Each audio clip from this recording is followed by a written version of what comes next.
de parte de Acodernia, en conjunto con el grupo de residentes de la Universidad Militar Nueva Granada. Vamos a dar 2 minuticos más para ver qué más gente se nos conecta.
Bueno, llevamos 35 personas. Yo creo que ya podemos ir empezando en horas del tiempo, sabiendo que tenemos una presentación siguiente a las 8 de la noche. Perfecto.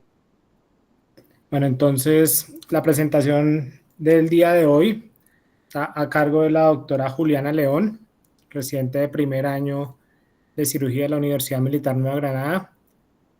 Vamos a hablar sobre la anatomía de la pared abdominal. Bienvenida, doctora Juliana. Hola, doctor. Buenas noches. Buenas noches a todos. Perdón, doctora.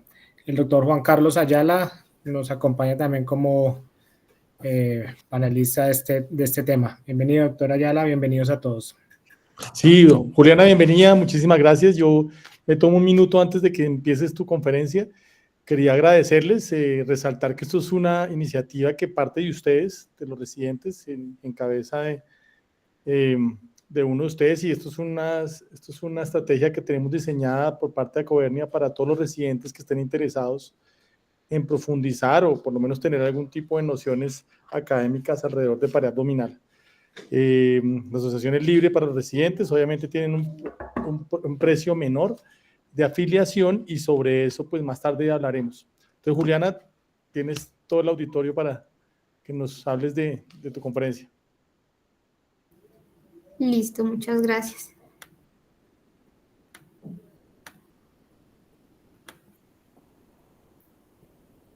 ¿Me confirman, por favor, que se ve la presentación? Sí, señora. Está perfecto. Listo. Bueno, entonces vamos a empezar. Gracias al doctor Carlos Garzón, que fue mi tutor para hacer esta charla. Vamos a dar inicio entonces con la anatomía de la pared abdominal y vamos a hablar de reparos anatómicos y estructuras esenciales para el desarrollo de diferentes procedimientos quirúrgicos. Como manera de introducción, vamos a tener que el abdomen está compuesto por 4 paredes: la pared posterior, compuesta por la columna vertebral, el sacro, los músculos iliosoas y el cuadrado lumbar. Tenemos la pared anterolateral, que está compuesta por los músculos recto y piramidal y por los 3 músculos anchos: oblicuo externo, oblicuo interno y transverso. Una pared superior constituida por el diafragma y una pared inferior constituida por el piso pélvico. Acá hago una anotación, es que nos vamos a centrar en la anatomía de la pared anterolateral, que es nuestro punto de interés como cirujanos generales. En la pared posterior no vamos a hacer énfasis. Vamos a empezar entonces de superficial a profundo. Acá en la piel les quiero recalcar 2 cosas, que son las líneas de tensión. Por un lado tenemos las líneas de tensión de Langer, que nos indican la orientación de las fibras de colágeno. Y por otro lado tenemos las líneas de Kreis, que nos indican la dirección en la que la piel se arruga cuando los músculos se contraen. Estas debemos tenerlas en cuenta cuando decidimos la ubicación de una incisión, también para usar la tensión de la piel a nuestro favor y para dar mejores resultados estéticos en la cicatrización. Ahora vamos con las capas superficiales. En la mayor parte del abdomen, la fascia superficial es una capa única. Sin embargo, por debajo del ombligo se divide en dos capas, que son la fascia de Camper y la fascia de Scarpa. La fascia de Camper es una capa superficial de grasa, mientras que la de Scarpa es más membranosa. La fascia de Camper se continúa inferiormente hacia el muslo y se extiende hasta el escroto en los hombres y hasta los labios mayores en las mujeres, mientras que la fascia de Scarpa se une a la fascia profunda del muslo y a nivel de la línea media se inserta en la sínfisis del pubis, donde se convierte en la fascia de Coles. Ahora vamos a empezar con las estructuras musculares. Tenemos primero el músculo recto mayor del abdomen. Es un músculo largo, par, acintado, ubicado a cada lado de la línea media. Tiene como inserción inferior un tendón aplanado que se inserta en el borde superior del pubis y como inserciones superiores los cartílagos costoesternales quinto, 6 y 7. El músculo recto del abdomen está interrumpido por unas inserciones aponeuróticas que son variables en número y ubicación. Sin embargo, acá debemos tener en cuenta que estas inserciones aponeuróticas solamente se encuentran en la parte anterior del recto, en la parte posterior no las encontramos. Y esto es importante porque cuando hacemos disecciones para poner, por ejemplo, mallas retrorectales intravaginales, esta disección es mucho más fácil por la ausencia de estas inserciones aponeuróticas. También acá vamos a hablar de la vaina de los rectos, que es un compartimento fibroso que se dispone formando dos láminas, una anterior y una posterior, en las 3/4 partes del recto abdominal, como lo vemos también acá en esta imagen. En la parte inferior solamente va a ser una hoja anterior, entonces la parte superior de la vaina de los rectos está formada por la aponeurosis del oblicuo externo y la mitad anterior del oblicuo interno, mientras que la parte posterior está formada por la aponeurosis del transverso. A partir de un punto medio entre el ombligo y el pubis, todas las fascias pasan a ser anteriores y se colocan por delante del vientre de los rectos, y la parte posterior queda compuesta solamente por la fascia transversalis. En esta hoja posterior entre la fascia transversalis y el músculo recto también es un espacio que se diseca fácilmente cuando queremos colocar mallas retromusculares. Y en este espacio también vamos a encontrar los vasos epigástricos, que es un punto de reparo anatómico importante. Cuando vayamos a disecar este espacio, procurar que los vasos epigástricos queden junto a la parte profunda del músculo recto. Después tenemos el músculo piramidal, que es realmente un músculo pequeño, aplanado, tiene una forma de triángulo cuya base es la sínfisis del pubis y se extiende superiormente hasta la línea alba. Es un músculo variable, alrededor del 30 de personas puede que no lo tengan. Ahora vamos a hablar del músculo oblicuo externo. Ya no usamos en la nomenclatura decir oblicuo mayor o oblicuo menor, porque realmente en extensión son similares. Ahora hablamos de oblicuo externo y el oblicuo interno. El oblicuo interno, sus fibras se disponen cefalocaudales de arriba hacia abajo. Es un músculo que en su cara lateral viene desde las costillas, de las últimas 7 u 8 costillas, y da esta forma dentada que vemos en las imágenes. Las primeras 5 digitaciones se relacionan con las fibras del serrato mayor y las últimas con las fibras del dorsal ancho. Viene anteriormente y se inserta hasta el pubis y en la cresta ilíaca se extiende mediante una aponeurosis que se llama así, aponeurosis de inserción del oblicuo externo, y finalmente termina en la línea alba al intercruzarse con las líneas del oblicuo externo contralateral. En este intercruzamiento en la región inguinal con el otro oblicuo externo es lo que nos forma el anillo inguinal superficial, por donde protruye el cordón espermático y el ligamento redondo. Ahora vemos el músculo oblicuo interno, que ya sus fibras vienen de inferior a superior, y es esta disposición de las fibras los que nos permite diferenciar el uno del otro. Es un músculo ancho que viene como de posterior a anterior, desde la región lumboilíaca y hacia el tórax. Entonces, superiormente se inserta en los cartílagos intercostales relacionado con los músculos intercostales internos, y al llegar al borde lateral del recto, la aponeurosis de inserción se comporta diferente, como les mencionaba en la composición de la vaina de los rectos.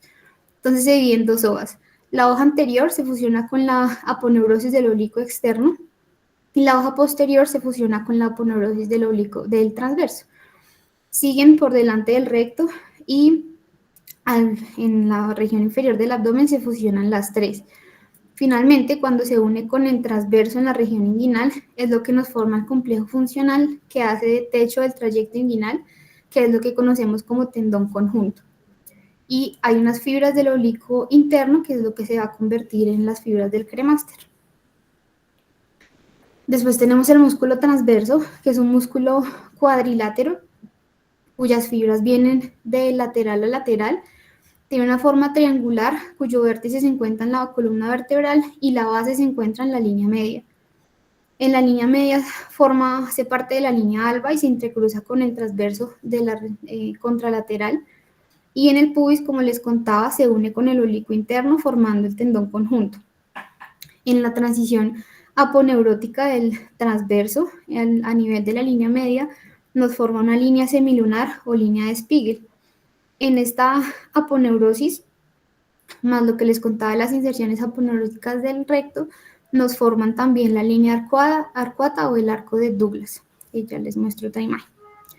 El transverso del abdomen lo podemos dividir también en varios fascículos. Tenemos el fascículo toracoabdominal, lumboabdominal, ilioabdominal y el inguinopubiano. En los tres últimos es donde solemos encontrar la que conocemos como hernia de Spiegel. Ahora vamos a mencionar la línea alba. La línea alba es una lámina fibrosa formada por las intersecciones de las aponeurosis de los músculos anchos del abdomen. Tiene una dirección cefalopodálica desde el cifoides hasta el pubis, y su separación exagerada es lo que conocemos como diastasis de los rectos. Acá también vamos a mencionar el ombligo, que denominamos así a la cicatriz ubicada en línea media por donde atravesaron los vasos umbilicales en la vía intrauterina. Entonces, el ombligo externamente se compone, es una depresión digitiforme que podemos dividir en tres estructuras. Una estructura, la capa superficial, que viene siendo la piel, una capa media que tiene una composición aponeurótica y un tejido fibroso y cicatricial, y una capa profunda que es tejido subperitoneal. Este tejido subperitoneal adherido al ombligo es lo que buscamos retraer cuando hacemos el abordaje laparoscópico abierto y cuando vamos a poner el puerto umbilical. Entonces, adherido al ombligo también vamos a encontrar varios ligamentos que son remanentes embrionarios. Tenemos el ligamento umbilical medial, que es un cordón fibroso que conecta la vejiga y el ombligo y es un remanente del uraco. Y tenemos el ligamento redondo, que es un cordón fibroso remanente de la vena umbilical que se extiende hasta el ligamento falciforme del hígado.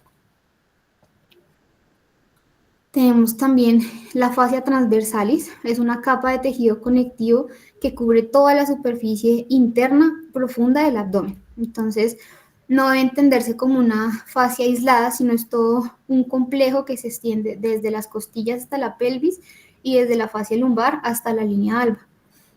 Forma una gran endofascia con las propias de los músculos y es un elemento importante de la contención abdominal.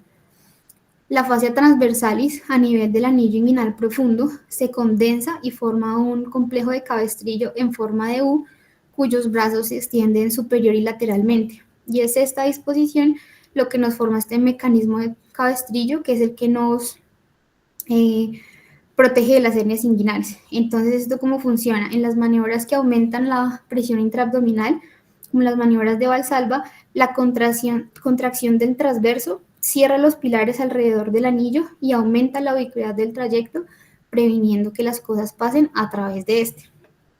También a nivel del borde del anillo inferior, del anillo inguinal profundo, la fascia transversalis se condensa en un trayecto iliopúbico que viene hacia el pubis y finalmente se va a convertir en el ligamento de Cooper. Acá entonces vamos a mencionar unos elementos de la anatomía extraperitoneal, 4 en específico. Tenemos el espacio prevesical de Retzius, el espacio de Bogros, el orificio miopectíneo y el espacio retroperitoneal. Estos espacios preperitoneales son una cavidad ubicada en profundidad. Tenemos el peritoneo parietal anterior y superficialmente tenemos la cara posterior de la fascia transversalis. Para empezar, entonces, tenemos el espacio prevesical o de Retzius, que es un espacio situado anterior y lateral a la vejiga. Se extiende desde el piso pélvico hasta el ombligo. Este realmente es un espacio virtual que aparece cuando hacemos la disección roma de los elementos entre la fascia prevesical y la fascia transversalis. Y es en este espacio de Retzius donde se encuentran varios pliegues peritoneales que son los que usamos como reparo en la cirugía laparoscópica, que se los muestro mejor en esta imagen. Entonces, de lateral a medial tenemos los vasos epigástricos que cuando se cubren con el repliegue peritoneal nos forman los ligamentos inguinales laterales. Después tenemos las arterias umbilicales que cuando se cubren por el peritoneo nos forman los ligamentos umbilicales laterales. Y después el uraco obliterado cubierto de peritoneo nos forma el ligamento umbilical medial. También estos ligamentos nos forman varias fosas peritoneales que de lateral a medial tenemos, que son la fosa inguinal lateral, por donde van a salir las hernias indirectas. Tenemos la fosa inguinal medial, por donde vamos a ver las hernias directas. Y tenemos la fosa supravesical. También tenemos el espacio de Bogros, que es realmente una continuación del espacio de Retzius. Es un espacio triangular que se ubica como pared anterior a la fascia transversalis y viene hacia adelante, hacia la fascia ilíaca y hacia inferior.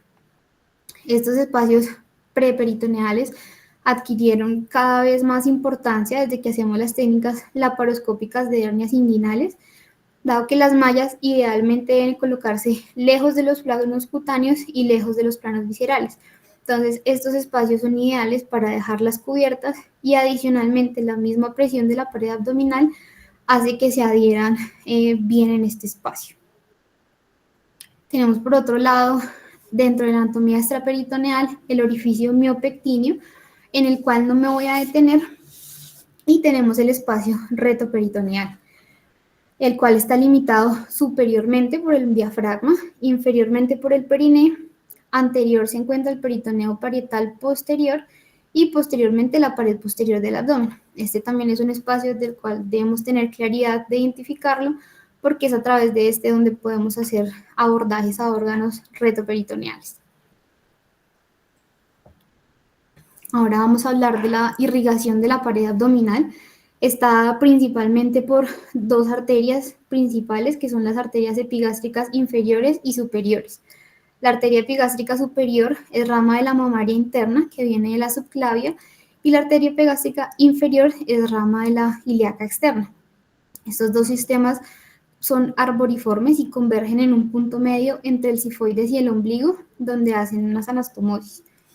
Entonces, la irrigación de la pared abdominal la podemos dividir en tres zonas. Tenemos la zona 1, que comprende la pared abdominal superior y medial, y esta está irrigada por las arterias epigástricas, tanto superior como inferior, pero por sus ramas profundas.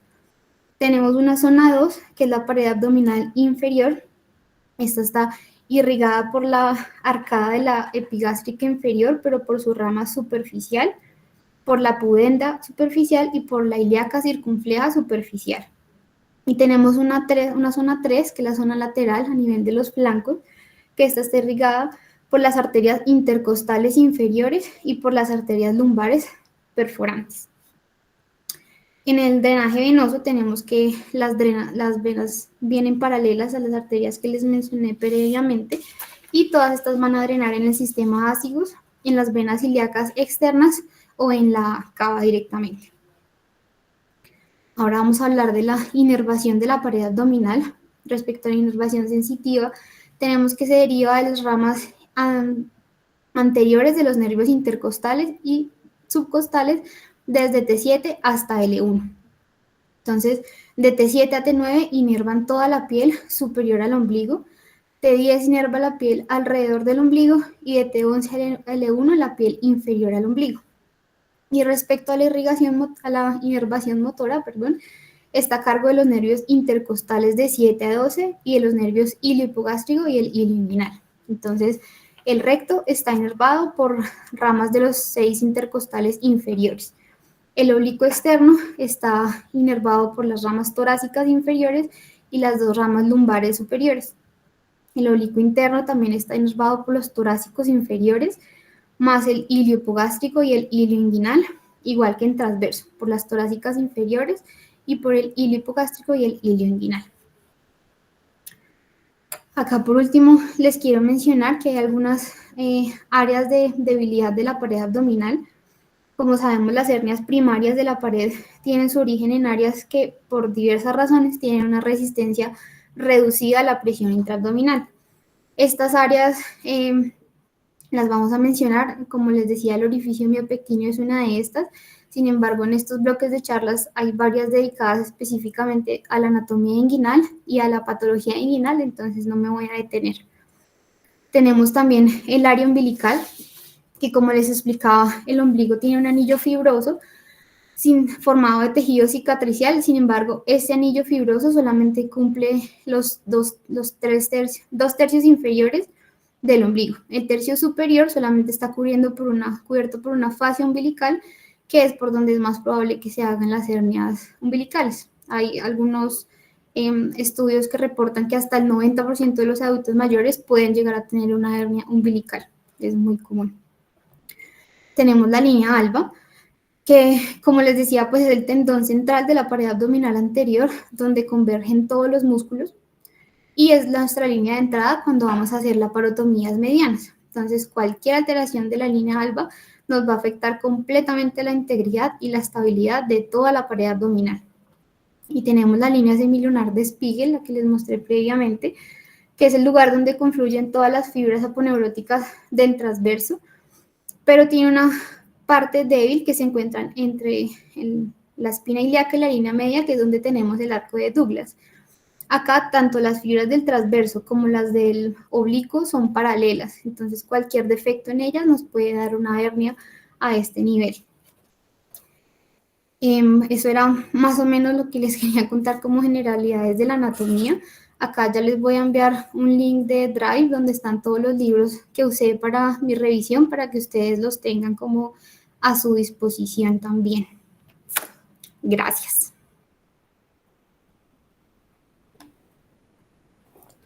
Muchas gracias, doctora Juliana. Muy completa la revisión. No sé si en el auditorio alguna pregunta, algún comentario. Doctor Jorge Turizo, lo escuchamos. Hola, doctor Carlos, ¿cómo le va? Claro, ¿qué tal? Bien, felicitar a la doctora por su charla, la doctora Juliana, muy completa.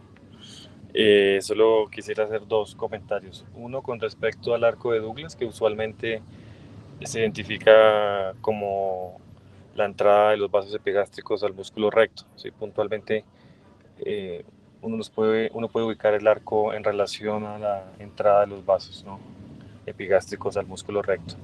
Por debajo de este punto ellos vienen discurriendo en el espacio retrorrectal, retromuscular. Y luego lo otro es que el límite superior del canal inguinal viene siendo el área o el tendón conjunto.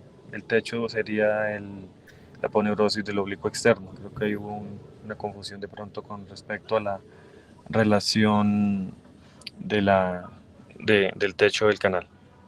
Por lo demás, muchísimas gracias. Muchas gracias, doctor Turizo. Gracias, doctor, por la corrección. Doctora Valentina Yunis, alzó la mano.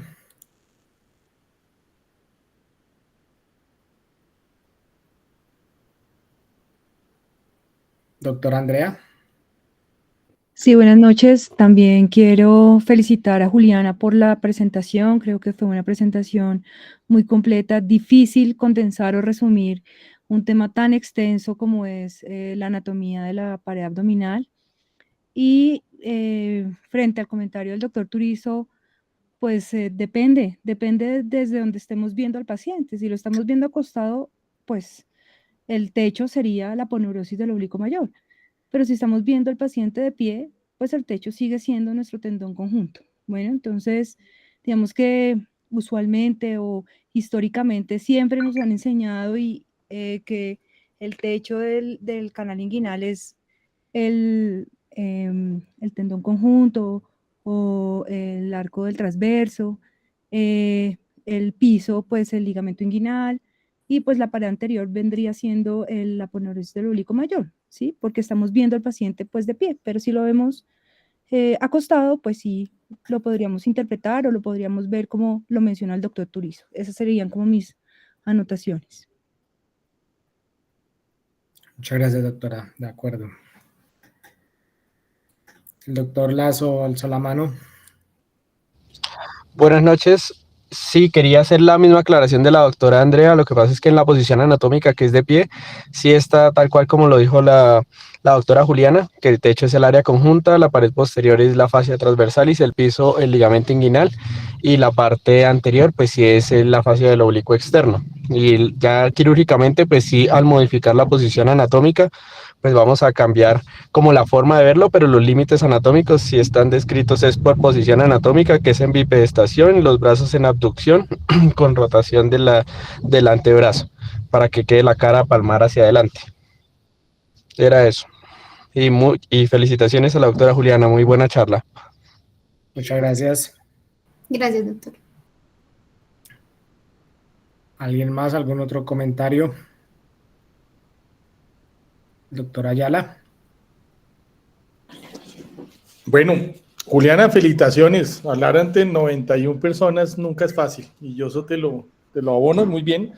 Yo pienso que finalmente te estás dando cuenta cómo es controversial algunos aspectos de la anatomía del conducto inguinal. Yo siempre he pensado que en la medida que uno conciba el conducto inguinal como una estructura tridimensional, uno puede determinar realmente cuáles son sus límites. Entonces, en bipedestación o en decúbito, el conducto inguinal es como una pared, como una caja tridimensional, tiene una parte anterior, media y posterior, y como uno se pare. Cuando uno está operando por vía laparoscópica, difícilmente ves el techo del conducto inguinal. Cuando se está operando por vía anterior abierta, sí lo ves. Entonces eso muestra finalmente aspectos importantes. Quería llamarte la atención, la Sociedad Europea actualmente divide la clasificación de las hernias inguinales en directas, mediales, indirectas, directas y mediales. Cuando tú hablabas del ligamento umbilical central o medial, que es el uraco, entre el uraco y el ligamento inguinal, el ligamento umbilical lateral son las hernias mediales. Y las hernias indirectas sí son lateral a los vasos epigástricos y las hernias directas son medial a los vasos epigástricos, entre los vasos epigástricos y el ligamento umbilical de ese lado.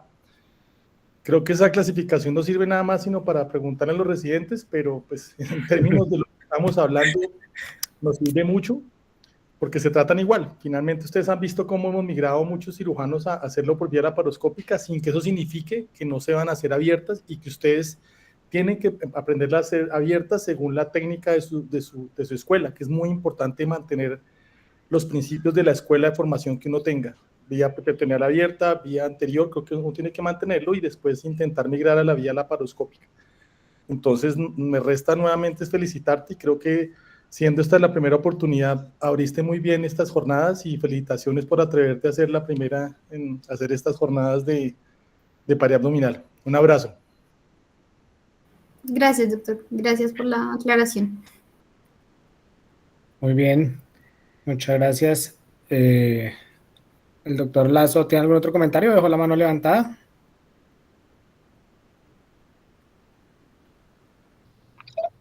No, señor, ningún otro comentario. Muchas gracias, doctor. Bueno, no veo más comentarios. Doctor Luis Gabriel, bienvenido. Bueno, buenas noches a todos. Doctora Juliana, muy bien. Me gustó su presentación.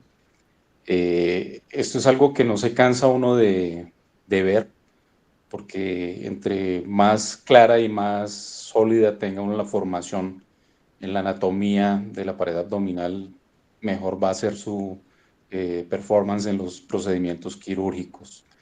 La anatomía del canal inguinal, pues ya lo mencionó Juan Carlos, es una anatomía que no es fácil. Algo que aprendí yo en en México y que lo describía el doctor Roberto Ramírez Mancilla, es que el canal inguinal es como una caja donde viene el empaque de la crema dental. Sí, es una caja alargada con 4 paredes, sí.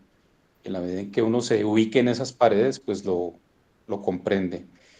Y el fundamento, pues, de todos los procedimientos quirúrgicos es un buen conocimiento anatómico.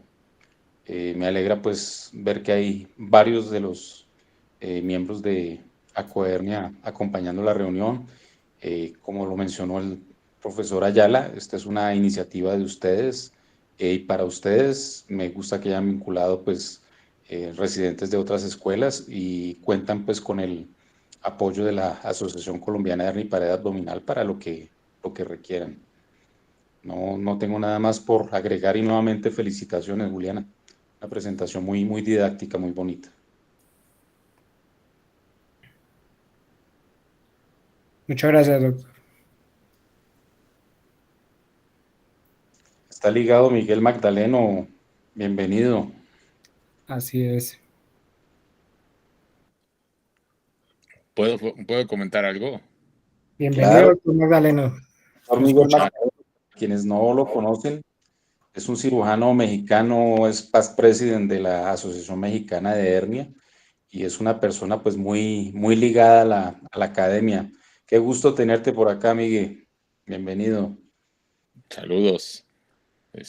Yo lo primero que quería hacer era felicitar a la autora, una buena revisión. La segunda es, creo que está bien que estos temas los vean desde el R1. Y lo primero que nos tenemos que quitar es la anatomía del libro, la anatomía descriptiva. La anatomía descriptiva es para pasar a anatomía y eso en el primer año de medicina. Creo que lo que primero tienen que hacer cuando van a entrar a cirugía es la anatomía descriptiva y la anatomía quirúrgica. En ese aspecto, considero que la función es de la forma como van a empezar a interpretar. Si van a querer aprendernos anatomía del libro, nos vamos a perder.